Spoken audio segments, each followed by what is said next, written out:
The tree had always been there. Older than the oldest elder. Taller than every hut. Its roots spread beneath the village like buried secrets. Children played around it. Lovers carved their names into its bark. Sacrifices were poured at its base during drought. It was called Father Tree. Until the night it moved. It began with a sound no one could name. Not wind. Not thunder. A deep groan that seemed to rise from the belly of the earth itself. The ground trembled. Goats bleated wildly. Dogs ran without direction. Then the roots began to pull free. Slowly. Violently. The earth split open as if something beneath had finally decided to breathe. Mud walls cracked. Clay pots toppled. Firewood scattered. And the tree, the sacred, unmoving, eternal tree, lifted itself. Its bark tore apart like flesh reopening an old wound. From within the trunk, something glowed, two burning eyes, ancient and furious. A mouth formed in the wood, stretching impossibly wide, jagged splinters like teeth. It inhaled. And screamed. The scream was wood grinding against wood, branches snapping, 1,000 dry bones breaking at once. People ran. Mothers grabbed children. Men abandoned dignity. Elders dropped their staffs. The square that once held festivals became a storm of dust and terror. The tree did not chase quickly. It walked. Each step was a root slamming into the earth. Each movement uprooted the soil that had once fed it. Huts collapsed under the sweep of its branches. Cooking fire scattered into sparks.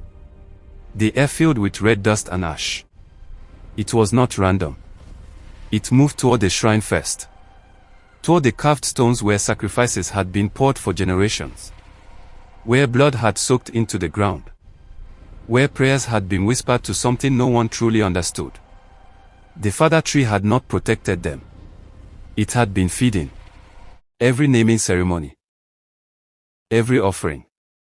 Every desperate plea during famine. It had been drinking it all. Growing. Waiting. Tonight, it had decided it was hungry again. A young boy stumbled and fell. The tree's shadow swallowed him whole before anyone could reach him. A branch lowered like a claw. And then, the oldest woman in the village stepped forward. She did not run. Her wrapper dragged in the dust as she stood between the tree and the fleeing villagers. Her eyes did not tremble. "You were given a place," she said. "Not permission." The tree paused. For the first time, its burning eyes shifted. Focused. She raised her hands and spoke the forgotten name, the one never used in songs, never carved into wood. The name from before the village. Before the shrine. Before the first sacrifice. The ground shook violently. The glowing eyes flickered. The massive trunk split further, as if something inside was trying to escape. The scream this time was not rage. It was fear. The roots recoiled. The branches thrashed. The monstrous mouth snapped shut as cracks spread through the bark like lightning frozen in wood. And then the tree collapsed. Not falling forward.